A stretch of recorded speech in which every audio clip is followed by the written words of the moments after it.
What's up, guys? So I'm gonna keep my voice down.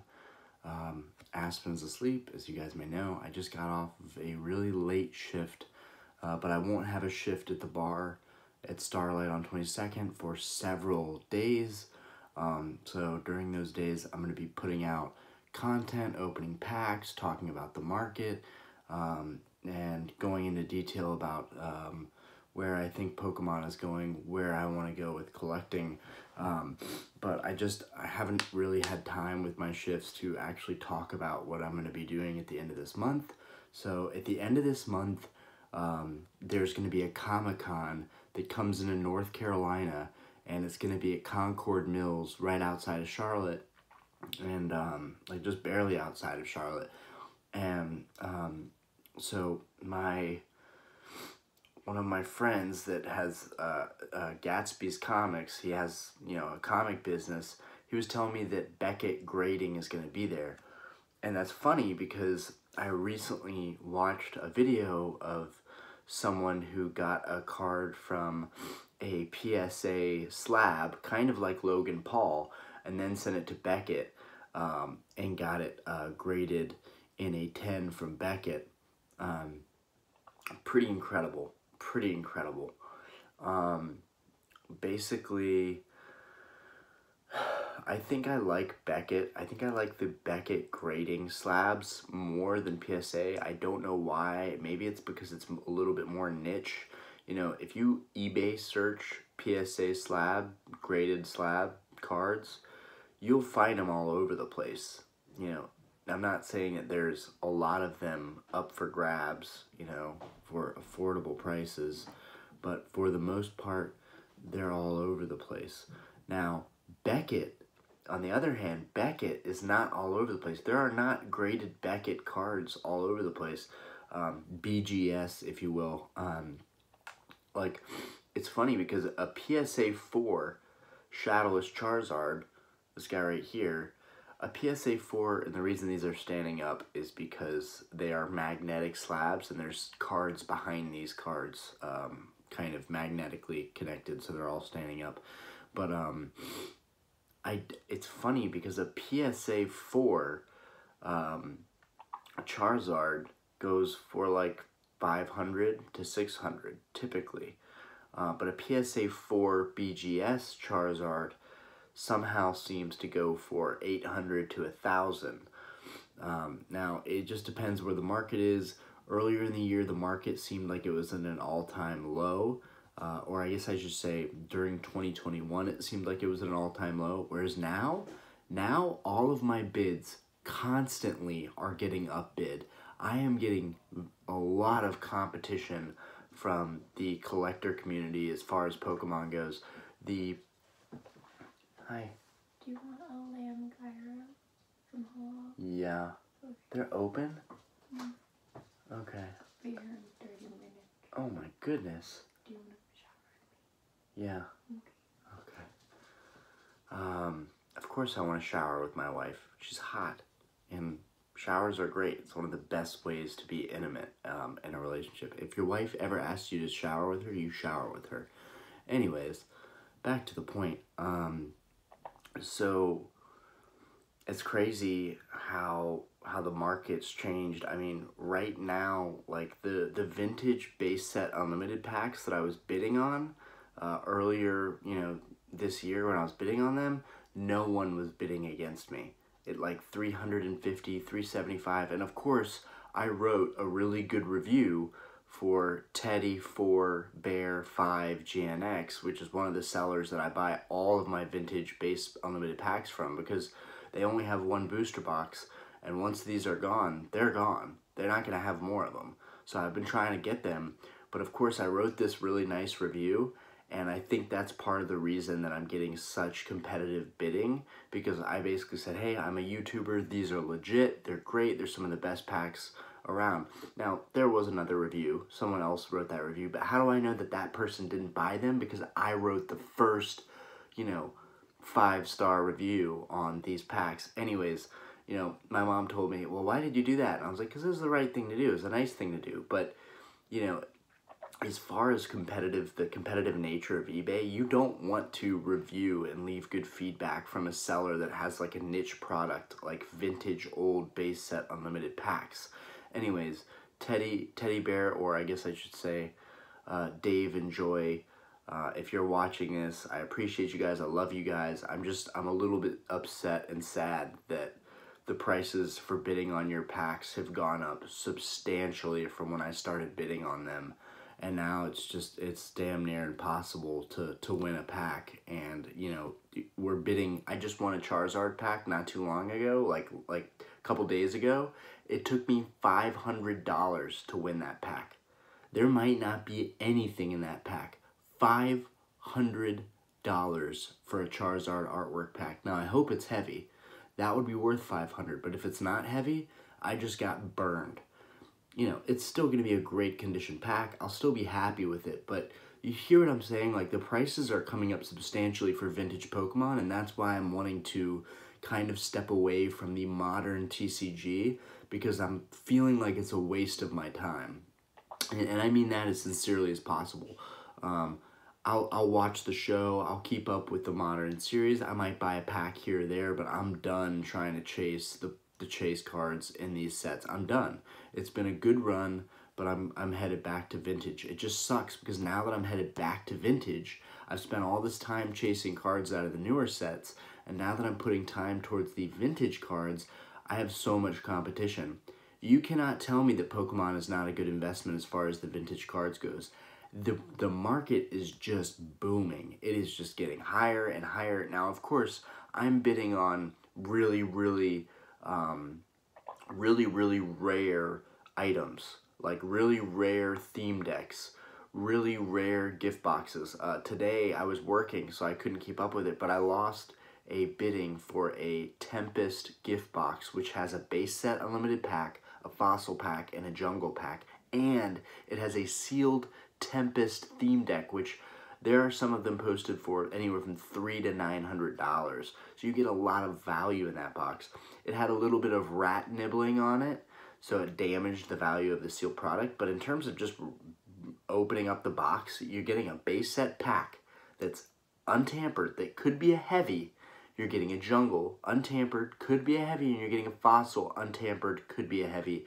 It's really good value to buy a Tempest gift box, but why am I telling you guys this? Because we're an informative channel now. I have a lot of the stuff that I want, so I can kind of talk about the things that I think people should be buying. You know, a lot of these big YouTubers, they do these big openings for all this stuff, and that kind of rubbed off on me. I wanted to start opening all these packs and pulling all these rare cards. But the reality is, I don't have the subscription income. I don't have the income in general to be blowing it on these new sets and just opening cards. I'll open what I have left. It was fun while it lasted. But for the most part, they're not telling you to really focus on these old vintage cards. This is where all the money is for the Pokemon TCG, in my opinion. But anyways, one thing I wanted to talk about, back to the point on Beckett, is that Comic-Con's going to be here, and Beckett's going to have a table there, and I'm going to be able to walk up. You know, I am still searching. I have a Venusaur Shadowless graded, and I have a Blastoise Shadowless graded. They're 3 and 4. They don't look that great. And I thought, is this a good investment either? Am I still not making the best investment here? And I thought, I have 3 really nice examples that are raw ungraded cards of these Shadowless cards. I have a really nice Shadowless Venusaur. First off, really nice card. Hollow is flawless, no scratches on it. I have a really nice Blastoise, probably a PSA 6, or at least a 5. No scratches on it. It looks beautiful. And I have this awesome Charizard, which, while it has a bunch of scratches on it, probably be more like a PSA 4. I'm thinking to myself, is it really worth it to bid $600, $700, $800 on a Shadowless Charizard in a PSA slab? Like, I really want to complete this little PSA collection. I do. And I may, you know, down the road, they're always going to be around. They'll always be there. The prices might go up a little bit, but I'm sure I'll be able to snag a PSA 4 or 5 Shadowless Charizard fairly easy. But I'm excited because with Beckett there, they can tell me what they would likely grade them at, and then I can leave them there, pay the $50. I think it's $25 per card for like a 3-month wait, but it's $50 if you want the subgrades, and I really want the subgrades. That's one of the reasons that I like Beckett, and BGS just sounds cool. I don't know why. I'm getting tired of hearing PSA this, PSA that. It's more niche. And after watching a video of someone putting their PSA in a BGS and getting it graded by BGS and cracking open the slab, which that is extremely nerve-wracking, I just thought, you know what? I want to get my stuff done with Beckett Grading. I think that's what I'm going to get my first graded cards ever. PSA has not opened up yet, and I don't even know if I care that much when they do open up for grading. I have stacks and stacks of old vintage cards here, lots of first edition cards. I just don't really care that much to get them graded, to spend all that money. I think they're still going to retain their value pretty nicely just being where they are right now. But anyways, guys, so I want to get my Shadowless Charizard graded for sure. I want to get this graded for sure. I don't know about the other Shadows cards I have, but I definitely want to get those graded at some point. And then next up, we've got, I've got a bunch of Charizards here. I have like 5 base set unlimited Charizards. I might get my Blaine's Charizard graded. There's just so many cards I have here that I would like to get graded. But the other part of me is just thinking like, dude, find a really, really nice example of the raw cards and then get them graded yourself. Stop chasing graded cards. Just go through the process yourself. But it is nice to kind of cut that middleman out and just buy the card graded. It's kind of nice to do that as well. I'm very on the fence. You know, PSA is just such a big name that, you know, I still want a base set unlimited PSA graded Charizard. I still want a Shadowless PSA Charizard. You know, I still want a Blaine's Charizard PSA. I still need that Tempest gift box, especially now that I lost the only one I've seen go up for bidding in like 4 months, which makes me like really salty, low key. But the thing is, it would have only been worth it if I was gonna open it up, and I wouldn't have opened it up. But then again, I could have kept it sealed on one of these shelves, and then when I found another in better condition, I could have opened it up for the channel to see what packs we got, to see if they were heavies, and maybe to resell some of that stuff, or just sit on it and just open it for the fun of opening it and seeing what we got. Did we get some heavy packs or not? But I have all these base set unlimited Charizards, and it's just like, these would be perfect to take to Beckett at Comic-Con and just take all my Charizards pretty much together and get them all graded together there. Over here, I don't know if you can tell, this is the Celebrations Charizard. This was one of the first, this card right here is the reason I kept up with this channel, because I believed in myself after pulling this Charizard. Charizards out of the Celebration sets are actually really, really hard to pull. The pull rates are not great. And we opened 1 ETB on this channel. We opened 1 ETB from a Target on this channel. And my wife, in the last pack of the Celebrations packs, pulled this Charizard. And honestly, it's a perfect card. It would probably get a PSA 10 or a PSA 9, or at least a BGS 9. But either way, I'm definitely considering getting this card graded because it's a pretty monumental thing for me. Honestly, I really want to get the Ultra Premium Collection cards graded that I got. There's, you know, the gold metal Charizard and the gold metal Pikachu. Those are really, really sick. But everyone is scared to grade them because of the process messing up the actual cards. So I'm hoping someone can figure something like that out. Regardless, I think they're going to go up in value. It's just one of those things that there just aren't a lot of. You don't see a lot of Ultra Premium Collections boxes, and the ones that you do are way overpriced. They're like $300 or $400, and I have 2 more sitting, which also means there could be other Charizards I could pull, more Celebrations Charizards I could pull. I also have, not only do I have 2 Ultra Premium Collections boxes, now this is a slight flex and brag, but I'm also not a big YouTuber. So for me, for like the average dude, who's just kind of in the last 2 years racked up a Pokemon collection, having a bunch of boxes of Celebration stuff is dope. I think Celebrations is an amazing investment. I've never been unhappy with Celebrations. Even when I don't get a Charizard, I opened the Ultra Premium Collection box, and of course, I feel like the Metal Charizard makes up for the fact that I didn't get a Charizard. But I still got like a Garchomp, I still got a Gardevoir, like they were still really cool cards. All the cards in Celebrations are great, and I think, you know, TCA Gaming really made a good point on that, that he just thinks that they're a great investment. In general, I think buying the Celebrations Charizards is a really smart go that TCA mentioned, because they're so fresh, and people are selling them just to kind of recoup some of their cost, but they're so fresh that a lot of the times their grades are going to be 8, 9, 10, and the last time I saw a PSA 10 Celebrations Charizard, I think it went up to $500. It's like, what? You could pull that out of a $50 box, then spend $20, $50, whatever to get it graded, and now you've got $400 added value to that card. It's just crazy to me, and it makes me think, you know, there's a lot of those on the market, and it's the closest rendition to the old set. So honestly, he might have a good point on just like, if you want to buy Charizards and you don't want to spend money, or like learn the know-how of like looking at kind of the conditions of like how chipped is the card. You know, I have a really big monitor now that's curved, that, my wife Diana, she really wanted to play Sims again, so we got this great big monitor and this really fancy computer system out of this really kind of sketchy shop in Charlotte, but they were awesome. I feel like it was called like Computer World or something like that.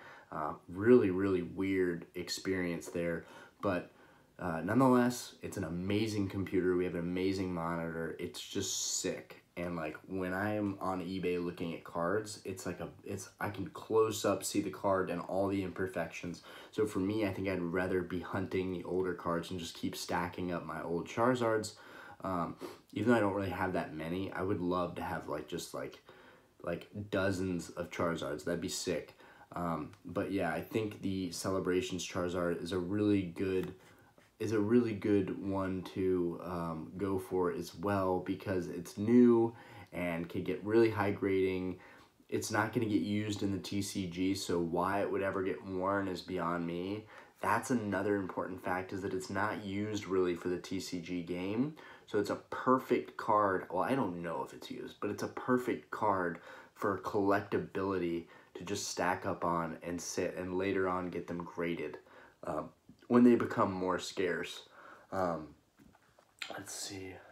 Yeah, and then I just have more base set unlimited Charizards. And ideally, out of the heavy packs that I'm gonna get from this person that this couple that I keep buying my base set unlimited packs, one part of me really wants to open up a heavy pack and see if there's a Charizard in there. The chances are so slim, but they're the best odds you're going to get versus all these newer sets. They're the best odds you're going to get. You've got a 1 in 16 chance of getting that Charizard, and you've got a 3 in 16 chance of getting one of the big three, a Blastoise, a Venusaur, or a Charizard. And believe you me, if I got a Venusaur or a Blastoise or a Charizard, I would be very happy with all of them.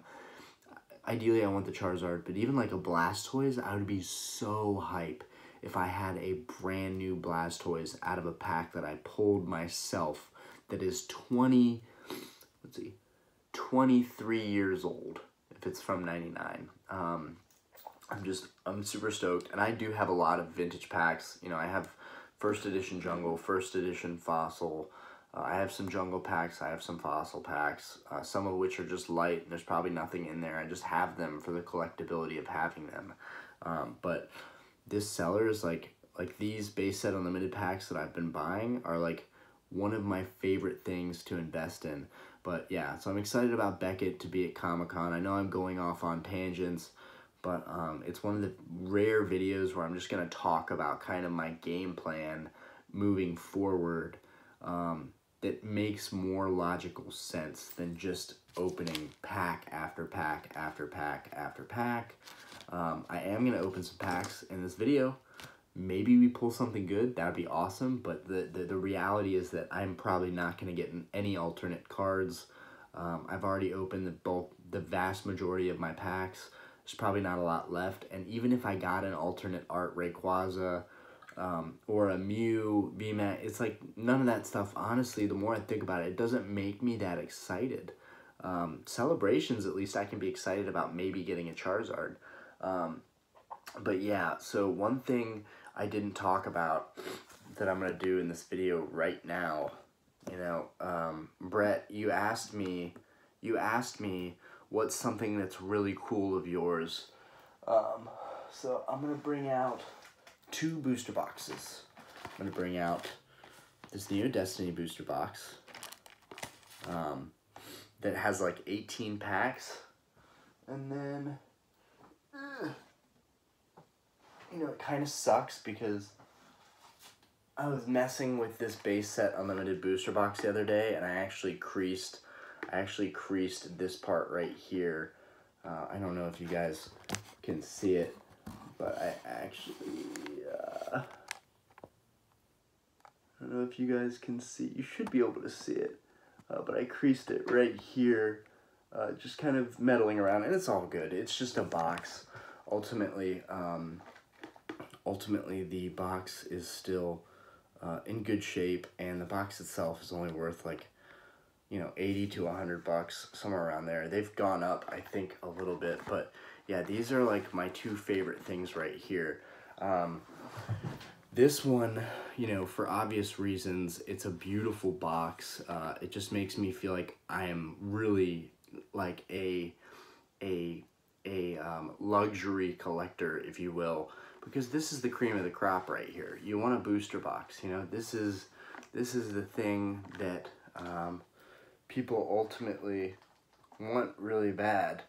It's an absolutely beautiful box. You know, you've got Blastoise on the side. You've got, you know, your card odds on the back.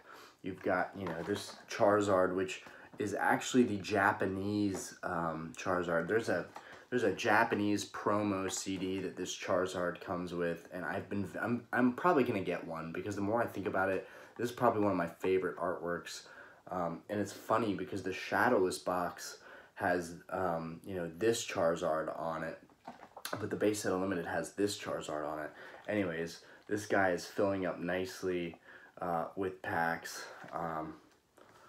But I'm going to talk about this Neo Destiny box right here.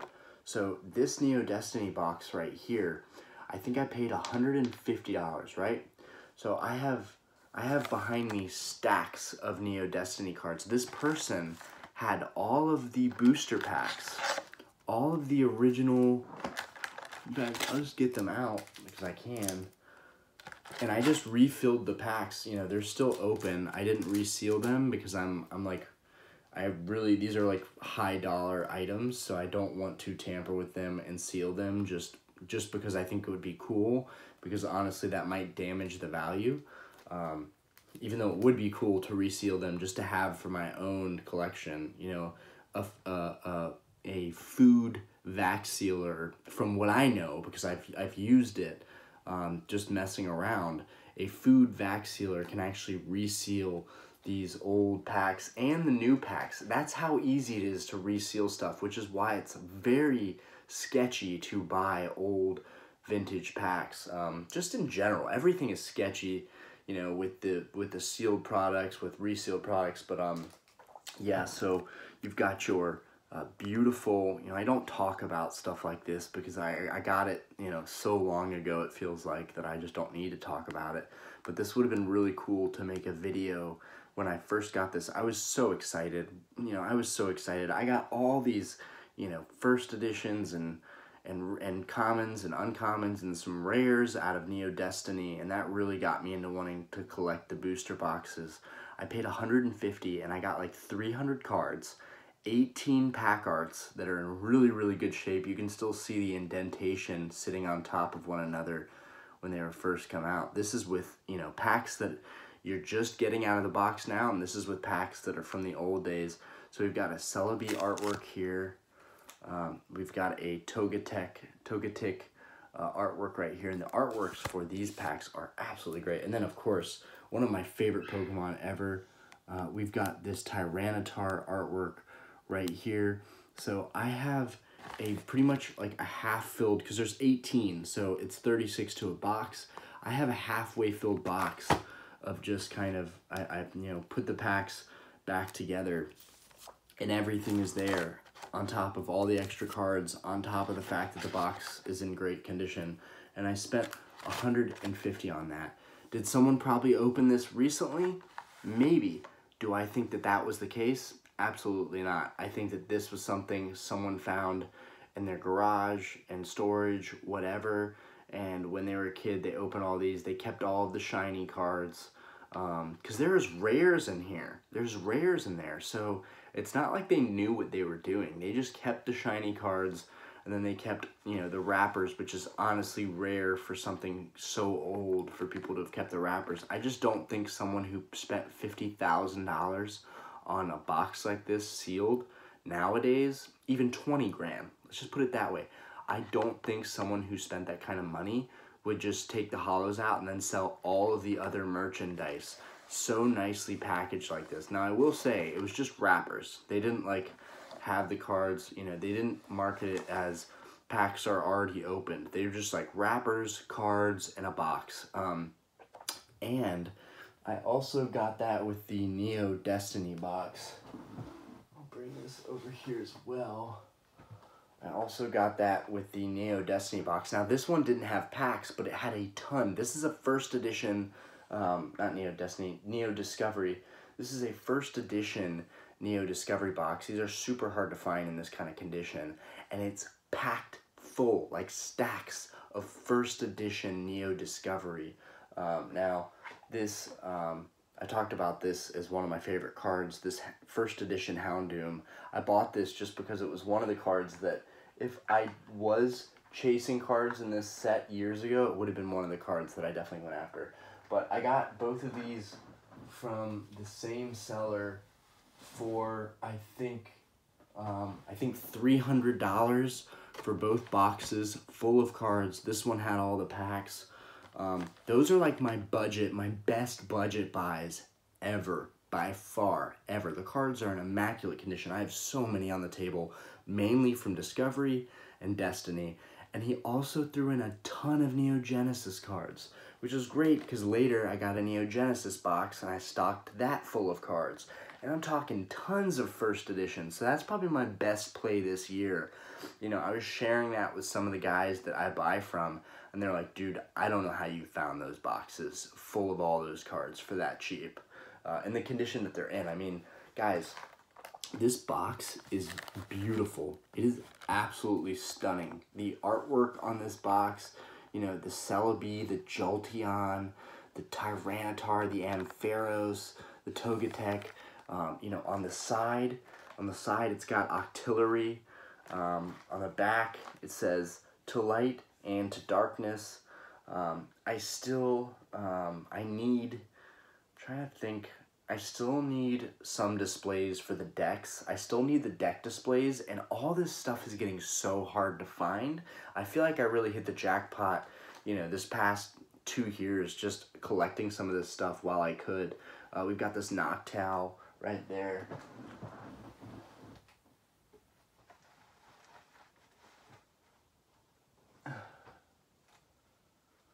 All the other booster boxes I bought were just boxes, and the seller threw me either like a wrapper or a couple of packs, and that was cool and all. That's probably what I would have done.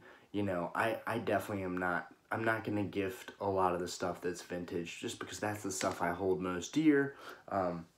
But for the most part, guys, this is my favorite thing that I have.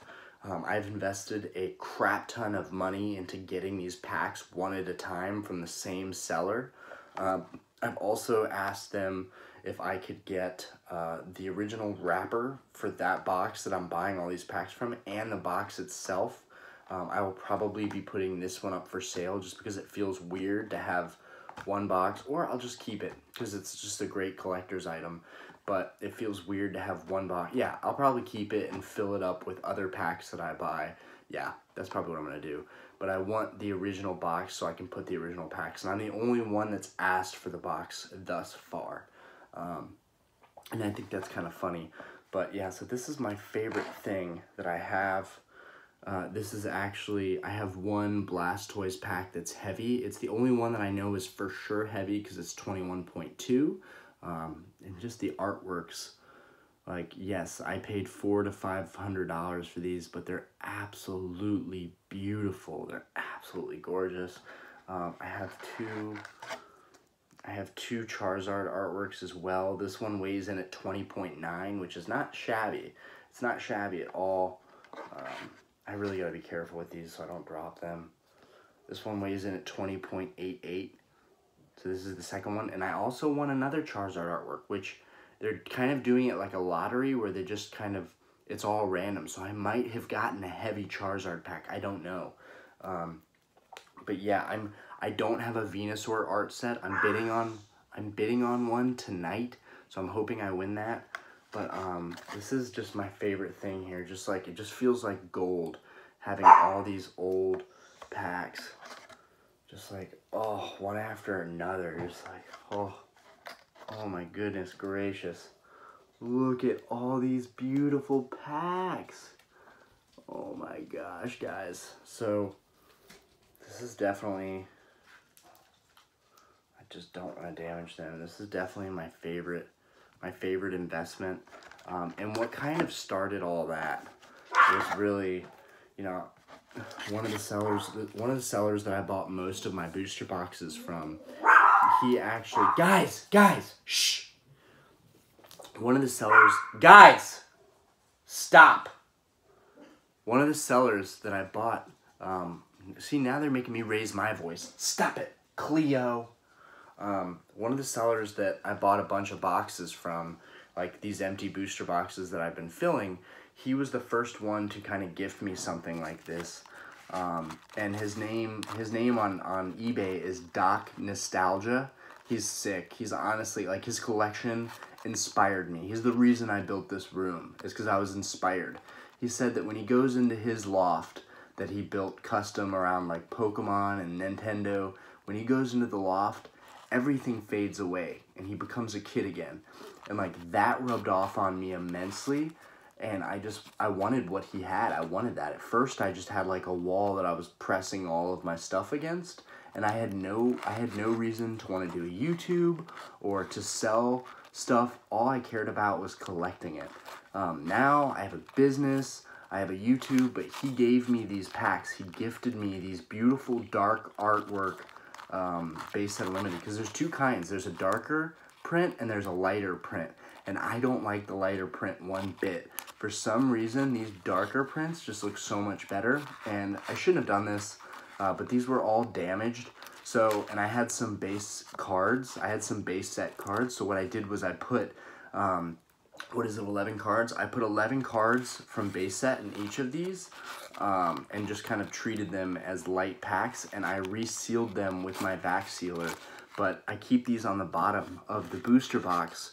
That way these other packs don't get damaged, and that way it kind of gives the box a little bit more weight. Makes me feel like I have like half of a booster box, you know? But yeah, these guys started it all for me. And they also showed me having these packs, because they were still sealed.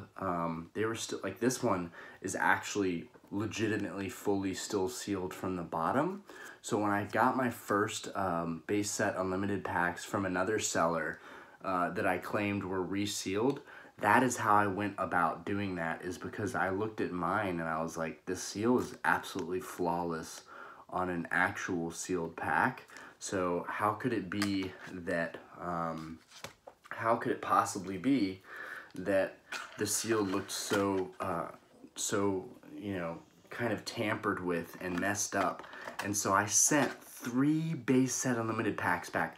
Also, when I first opened it up on this channel and y'all saw it, the pack was already open on its own. Granted, I will give them the benefit of the doubt in the sense that the pack could have in transit. It could have been cold and it could have come unsealed. But here's the thing. That would only occur if there was some kind of adhesive. Because they're crimp sealed and heat sealed, that shouldn't have happened. The pack shouldn't have opened that I originally ordered. And if I had never ordered those packs, it wouldn't have made me such like an anal OCD collector, because after that I wanted perfection. And these packs are absolutely perfection. The ones I'm getting now are absolutely beautiful, and I'm so happy with them. Food's here. Okay. But yeah, I'm gonna stack these back in here. And basically, I just thought, you know, it's probably better for the packs to sit on other packs than it is.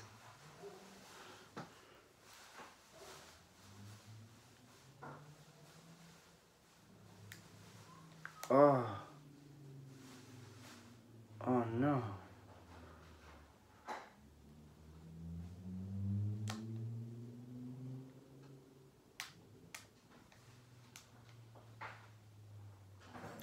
Guys, little update. I just noticed there's a slight, you can barely see it, but there's a slight crack. There's a very, very slight crack in the middle of the pack. It's like, and at first, I've seen this in other packs that I have. So I know that like small pinholes and just cracking of the old plastic, it happens. It does happen. Some of them are certainly better than others, but like this one just, it has a slight break. It's still a flawless, beautiful pack, but it has a slight break. I'm gonna put these back in here. This Charizard artwork doesn't have it. You know, you're buying stuff that's 20-something years old. It's not gonna be perfect. And I try to really hope for the best here, but it's not always perfect.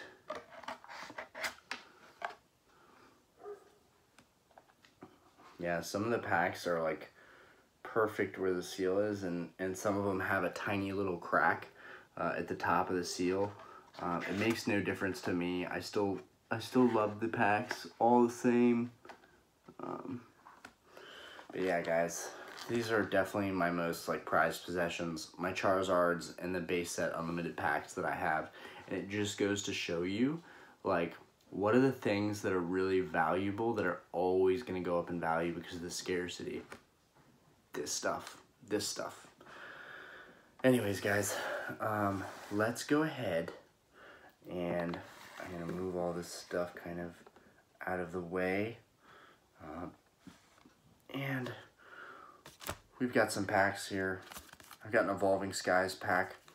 I had planned to open this stuff at the Unplugged CGN event that we had at the bar, but it just didn't happen. I didn't have time, and I was way too tired, and I didn't want to do videos when I got home because I did content that night. I did promotional stuff with them that wasn't even on my YouTube. It's so easy to get burnt out doing like self-promotion type stuff. As you guys can see, the channel almost has 100. I thought by the end of the weekend I would have 100. I'm at 91 subscribers. I am 9 subscribers short of having 100 subscribers and kind of taking it to the next level to where YouTube will actually promote my stuff for me more because of the algorithms. We're going to open a Mew pack, and we're going to open a Gengar pack. We might open them all. I don't know. I don't really care to open them all, but the video is long enough as it is. We've got our King Palm scale, so we're gonna weigh these out, see what they weigh in at. I'm gonna save the Evolving Skies pack. Let's go ahead and get to this Fusion Strike pack. It's like there's such a surplus of all this stuff that as much as I love it, it's not going anywhere. It'll be on the market for you to buy. Now the prices might just, they might go up over the years, but that doesn't mean it's worth buying or even opening. Okay. Okay, so 22.31.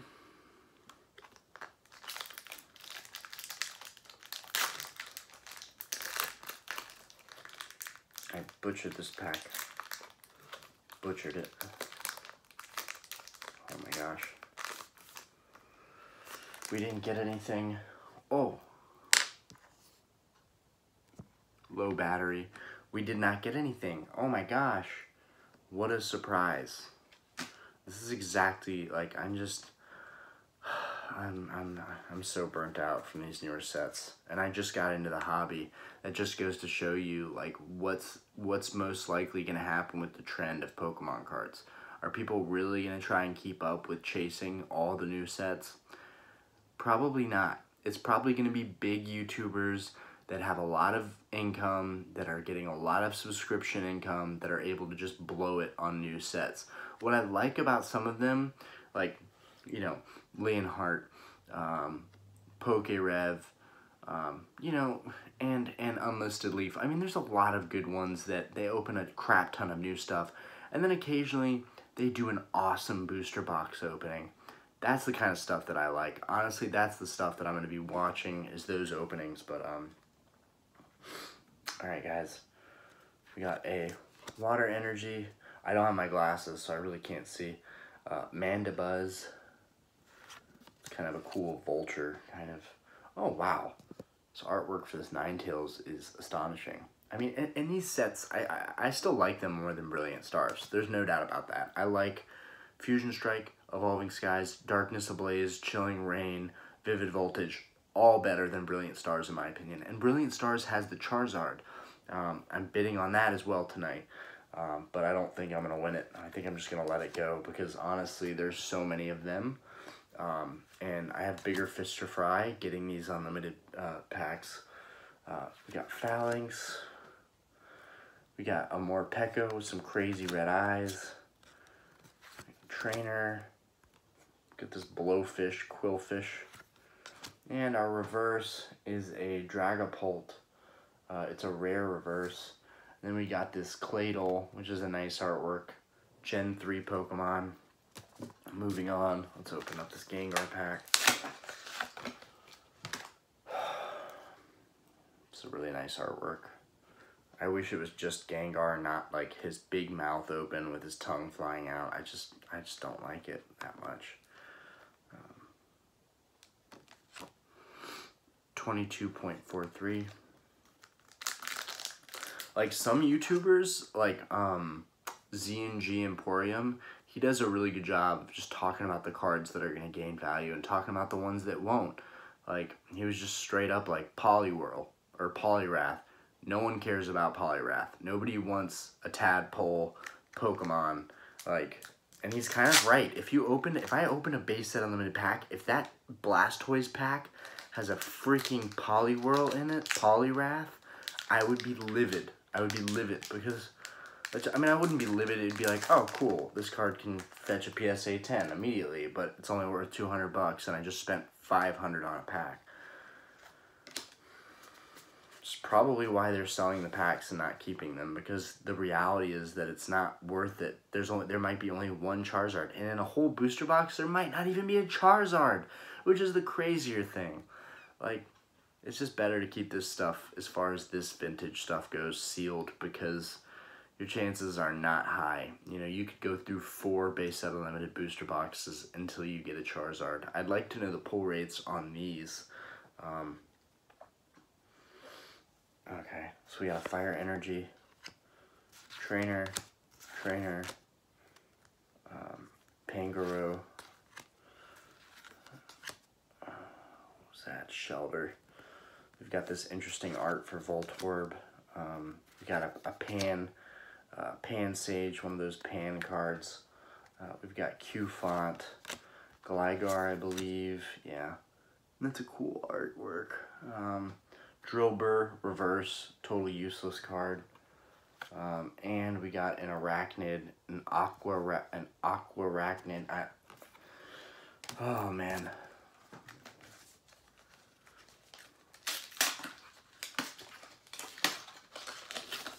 I'm just going to open up the Fusion Strike packs. These other ones, I'm just going to open them up probably tomorrow.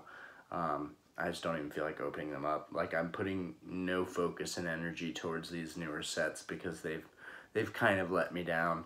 I have a lot of holo cards from these sets, but at the expense of like thousands of dollars. Like, it's ridiculous. It's ridiculous. Okay. Open this guy up. Okay, so finally we open one Evolving Sky.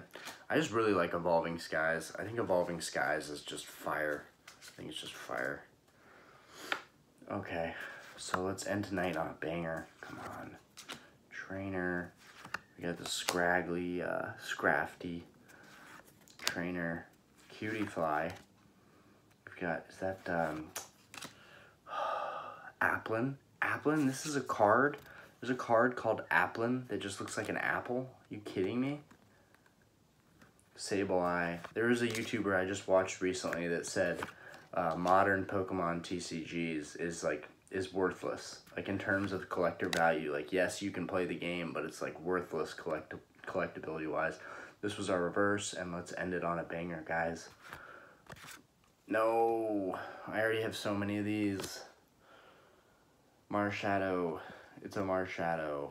Oh, man. Ah, screw it. If I open these, then I'll be done with it. Screw it. We got a Mew pack. We got a Mew artwork pack. We're going up on 46 minutes. Jeez. I guess I just talked. I feel like some of the best videos are just like, you're just listening to people's opinions about the market and like where they're going to put their money. And I think those conversations are worth more content-wise than these pack openings. Oh my god, look at that. I got another non-Black Border Code card. So I'm not getting anything out of this pack.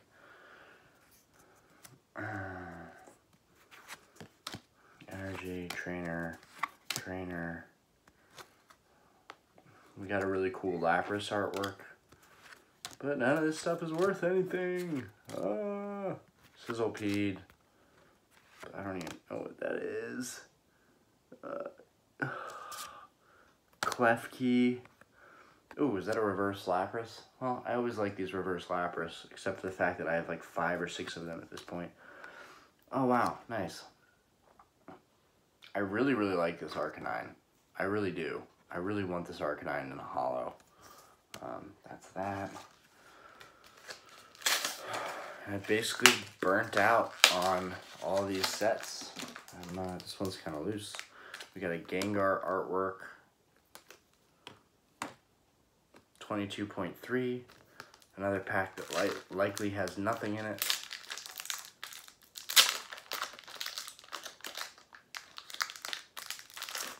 I spoke too soon. Alright, so we opened 5 packs and we're going to get 2 hits. It's probably pretty average.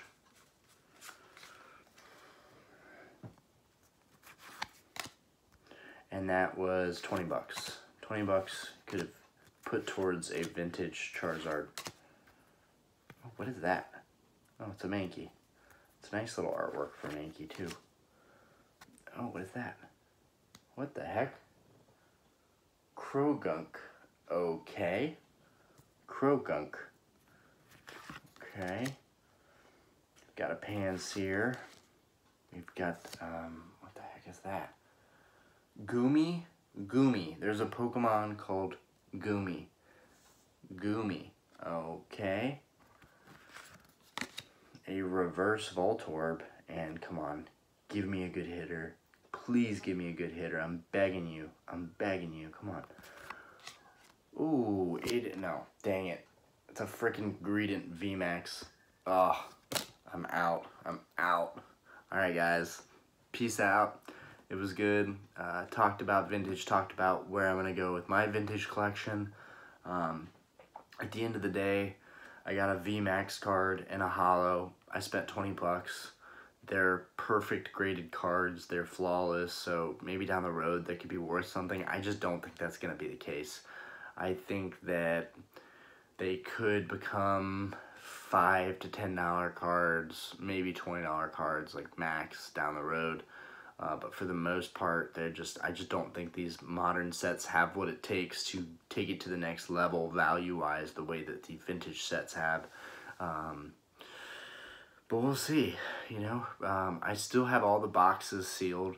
I still think the sealed product is always going to retain value, because there's going to be people that grew up around this time frame that are like 12, 14, 15 years old that are like, man, I couldn't afford a Fusion Strike booster box. I really like that set because it had Mew in it. That's the other thing. I can't believe I didn't get a single Mew. I didn't get a single Mew out of any of the Fusion Strike packs. That's wild. That's like the only thing I wanted out of Fusion Strike. But I had a lot of cool holos out of it. But anyways, peace out, guys. Thank you for watching. If you haven't yet, please subscribe. Please like. Please interact in the videos. I'm serious about this. I think Breaking Nate is another big YouTuber, and he says in his bio, he's like, Pokemon was not a phase for me. I think everybody goes through phases, and for me, it was good to get out of all the stuff I was collecting as a young guy, because I focused on stacking up my money and getting assets, getting real assets, in my opinion, cars, a house, just having a stacked bank account, investing all my money.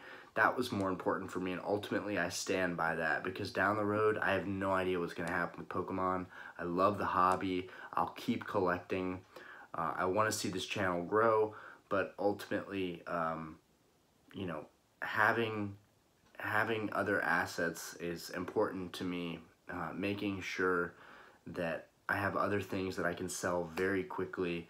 I don't know how quickly, if I had to liquidate this whole collection, I don't know how quickly I'd be able to sell everything. Other than stuff like this, it'd be very easy. Charizards would be very easy. Other than all the sealed decks and like individual cards, I don't know how that would be. What I can tell you is if I posted up my cars today for sale, I could easily get money for any of my cars. If I wanted to sell my house in this market, I could make a killing. If I can't speak for the stock market, because my stocks are taking a huge, like 50% plus hit, but I do believe in QuantumScape. That's where I have all my eggs. Literally all my eggs are in one basket with QuantumScape. I do think if they can build a better battery, that's going to be the future. Everything runs on batteries. Everything runs on electricity, and we need to become more efficient and more eco-friendly, and I think millennials really believe in that. Not to go off topic, but ultimately, I think that investment is going to make me wealthy, and hopefully it makes me wealthy, but if it does, I'm going to be putting a lot of that money into Pokemon. I still love it. You know, just for myself to collect it, that's important to me. But in terms of an investment, a long-term investment, I think a lot of people that are in this, they can profit off of the YouTube, off of the entertainment. Some of them are really just selling stuff on eBay, and they've done really well there. But for me, it's so much time and energy to do that stuff. I want to make it big in another way, and then I want to be able to put that money into collecting and just doing it how I want to do it, and not feeling like I have to make videos, I have to become a big YouTuber to get that kind of income. No, my income is separate, and I just do YouTube videos on Pokemon stuff, and it is what it is. But anyways, sorry about my rant. I appreciate you guys. I know it was a long video, so thank you for bearing with me. But yeah, like, subscribe, share it with a friend, interact, leave a comment, please. I love seeing the comments and just getting to interact with people. Ooh, I almost knocked all these over. Anyways, peace out, guys.